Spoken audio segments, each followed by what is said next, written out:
അഖിലേന്ത്യാ മത്സ്യത്തൊഴിലാളി കോൺഗ്രസ് തൃശൂർ ജില്ലാ കമ്മിറ്റിയുടെ നേതൃത്വത്തിൽ നടത്തുന്ന അതിജീവന സന്ദേശ വാഹന പ്രചരണ ജാഥയ്ക്ക് അണ്ടത്തോട് സെന്ററിൽ നിന്നും തുടക്കമായി.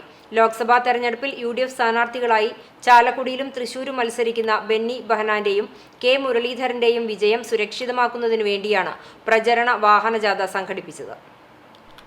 മണ്ണിൽ ജീവിക്കാനായി എന്ന മുദ്രാവാക്യം ഉയർത്തിപ്പിടിച്ചുകൊണ്ട് കേന്ദ്ര സംസ്ഥാന സർക്കാരുകളുടെ മത്സ്യത്തൊഴിലാളികളോടുള്ള അവഗണന തുറന്നുകാട്ടിയാണ് വാഹന പ്രചരണ ജാഥ നടത്തുന്നത്. വർക്കിംഗ് പ്രസിഡന്റ് AM അലാവുദ്ദീന്റെ അധ്യക്ഷതയിൽ നടത്തിയ വാഹന പ്രചരണ ജാഥയുടെ ഉദ്ഘാടനം സംസ്ഥാന പ്രസിഡന്റ് P അശോകൻ നിർവഹിച്ചു. MP TN പ്രതാപൻ മുഖ്യാതിഥിയായി ജാഥ ക്യാപ്റ്റനെ ഹാരമണിയിച്ചു. അഖിലേന്ത്യാ മത്സ്യത്തൊഴിലാളി കോൺഗ്രസ് തൃശൂർ ജില്ലാ committee president CV Surendran Marakkar ജാഥ ക്യാപ്റ്റനായും സംസ്ഥാന സെക്രട്ടറി KV സജിത് ജാഥ മാനേജറുമായാണ് പ്രചരണ വാഹന ജാഥ നടത്തുന്നത്. KD Veeramani, AK Moythunni, PP Babu, Mushtaq Ali, NR Gafoor, KV Sijith തുടങ്ങിയവർ സംസാരിച്ചു. നിരവധി സ്ഥലത്തെ സ്വീകരണങ്ങൾ ഏറ്റുവാങ്ങി അഴീക്കോട് പുത്തൻപള്ളിയിൽ സമാപിക്കും.